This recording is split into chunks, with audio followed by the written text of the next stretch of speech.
प्रधानमंत्री नरेंद्र मोदी और गृह मंत्री अमित शाह के बाद कल रक्षा मंत्री राजनाथ सिंह ने भी कह दिया कि पहलगाम आतंकी हमले की साजिश रचने वालों को छोड़ा नहीं जाएगा। और पाकिस्तान के खिलाफ कूटनीतिक और आर्थिक कदमों के बीच एक बड़ी खबर आ रही है। पाकिस्तान के साथ तनाव के बीच रूस भारत के साथ आ गया है। राष्ट्रपति पुतिन ने प्रधानमंत्री मोदी को फोन किया। उन्होंने भारत के पहलगाम में हुए आतंकी हमले की कड़ी निंदा की। राष्ट्रपति पुतिन ने निर्दोष लोगों की मौत पर गहरी संवेदना जताई और आतंकवाद के खिलाफ भारत को पूरा समर्थन देने का वादा किया। पुतिन ने कहा कि इस जघन्य हमले के दोषियों और उनके समर्थकों को सजा मिलनी चाहिए। दोनों नेताओं ने भारत रूस की विशेष और राजनीतिक साझेदारों को और मजबूत करने की प्रतिबद्धता दोहराई है। प्रधानमंत्री मोदी ने पुतिन को विजय दिवस की 80वीं वर्षगांठ की बधाई दी और उन्हें साल के अंत में भारत में होने वाले वार्षिक शिखर सम्मेलन के लिए आमंत्रित किया। पुतिन ने इस न्योते को कबूल किया। पाकिस्तान से तनातनी के बीच ये बातचीत बेहद अहम है और ये साबित करती है कि रूस ही एकमात्र ऐसा देश है जो भारत के साथ हर मुश्किल घड़ी में खड़ा होता है। इसके अलावा रूस और भारत की रणनीतिक साझेदारी है, जहां भारत रूस मिलकर सुपरसोनिक क्रूज मिसाइल का निर्माण कर रहे हैं। इसके अलावा रूस भारत को सुरक्षा कवच के तौर पर S-400 transfer air defence system दे रहा है। $5 बिलियन के सौदे में भारत को 5 में से 3 एयर डिफेंस सिस्टम मिल गए हैं, जो 400 किलोमीटर की रेंज में आने वाली किसी भी हवाई हमले को नाकाम कर सकते हैं। इसके अलावा भारत की नौसेना में भी 9 रूसी पनडुब्बियां हैं और युद्धपोत विक्रमादित्य भी रूस से मिला है। इसके अलावा सुखोई 30 MKI जैसे लड़ाकू विमान भी हमने रूस से ही खरीदे।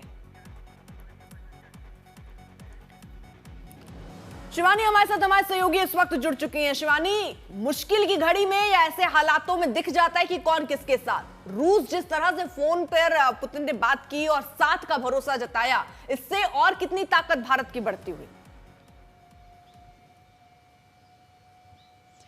देखिए, एक बहुत बड़ी रणनीतिक विजय है भारत के लिए जब रूस के राष्ट्रपति प्रधानमंत्री नरेंद्र मोदी को खुद डायल करके उनसे बातचीत करते हैं, पहलगाम में हुए आतंकी हमले की निंदा भी करते हैं और भारत को खुली छूट देते हैं और खुला समर्थन देते हैं कि अगर आतंक के खिलाफ आप कोई भी कदम उठाते हैं तो रूस आपके साथ खड़ा हुआ है।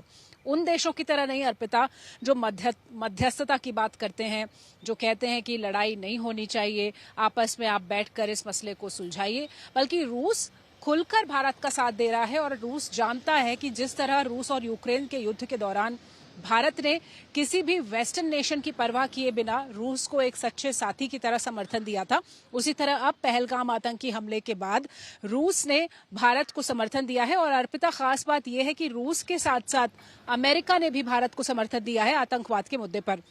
लेकिन रूस और भारत की अगर हम बात करें तो हमारे रक्षा संबंध हो या फिर हमारे पुराने डिप्लोमेटिक टाइज हो, रणनीतिक संबंध हो, और एक दोस्त जो होता है, सच्चा दोस्त जिस तरह से आप कह रही हैं, बिल्कुल उसी तरह से साथ निभाया है रूस ने हमेशा भारत का। और अब भी एक बार फिर राष्ट्रपति पुतिन ने जब प्रधानमंत्री से बातचीत की है, बहुत लंबी चौड़ी विस्तृत बातचीत हुई है और पूरी रीजनल सिक्योरिटी को डिस्कस किया गया। खासतौर पर ये जो आतंकी हमला है और आतंकवाद का दंश है जिसका पूरा करता धरता पाकिस्तान है, उसको लेकर भी बातचीत हुई और रूस ने भारत को पूरा समर्थन दिया और कहा कि सख्त से सख्त कार्रवाई होनी चाहिए, जिस तरह से प्रधानमंत्री नरेंद्र मोदी भी चाहते हैं। ठीक है, आप नजर बनाए रखिए, आगे भी आपसे अपडेट लेंगे।